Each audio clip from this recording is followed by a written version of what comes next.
Good morning, students. We are doing chapter number 4, that is business services, and today we're going to take the topic banking services and e-banking services. Now, we're going to start with the first banking service, that is demand draft. Now, demand draft is such an instrument which is being issued by the bank on behalf of its customer to that of the third party and just transferring the payment from that of the customer to the third party.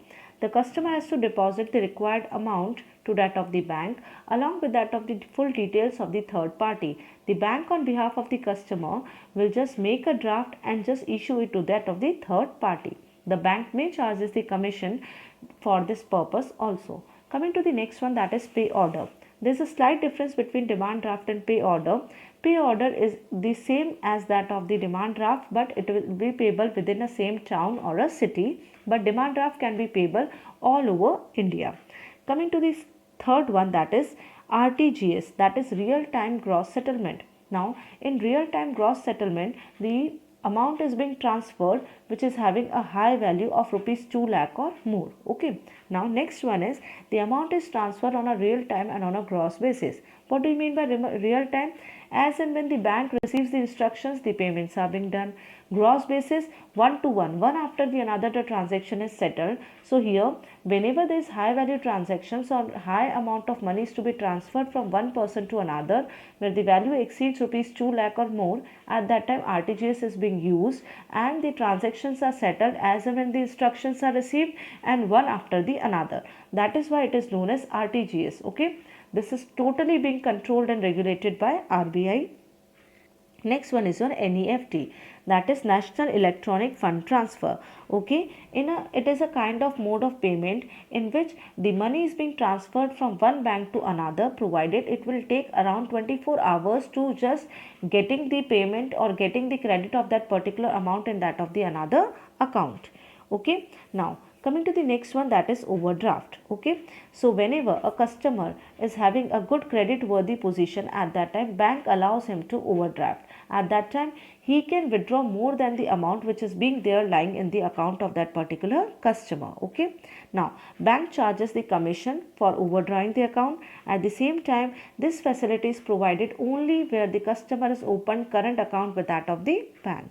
Coming to the cash credit limit. Now, it is a kind of short-term loan which is being provided to the customers against the security of the current assets. Now, what all comes under the category of current assets? Your debtors, stock, bills receivable, these all will be coming under the category of current assets. So, whenever you are getting a short-term loan up to a certain limit against the security of current assets, it is known as your cash credit limit. So here we have completed with the discussion of all the kinds of banking services. Coming to the next one, that is e-banking services. Now whatever transactions or whatever services we are actually getting from the bank in an electronic form, these will be considered as e-banking services. Nowadays we are operating ATMs. Okay, so automated teller machines are those machines which are being just operated with the help of PIN number. PIN number is your personal identification number, and with the help of ATM cards we can easily withdraw money, find the balances of our accounts, getting a mini statement of our accounts. These all things which we can easily do with the help of ATMs. Okay, now ATMs are providing their services 365 days in a year and a 24 hours a day.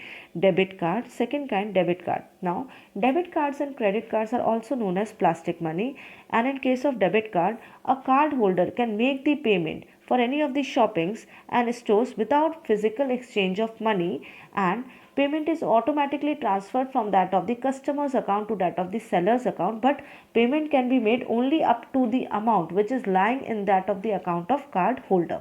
But there is a slight difference between the credit card.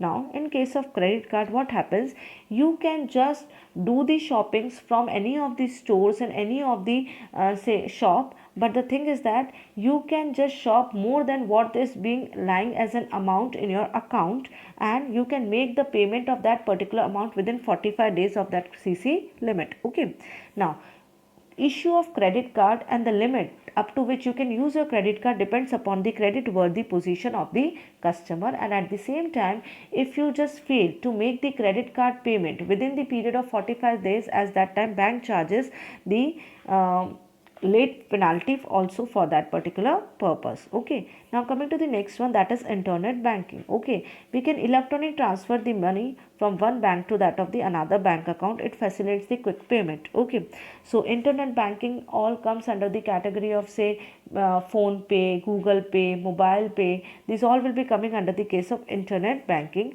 Mobile banking, now whenever we are doing any sort of banking transactions with the help of using a mobile device, it is known as mobile banking.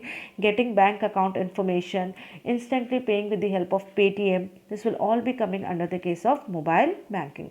So here we have completed with our topic, that is e-banking also and banking services also. Thank you. Have a nice day.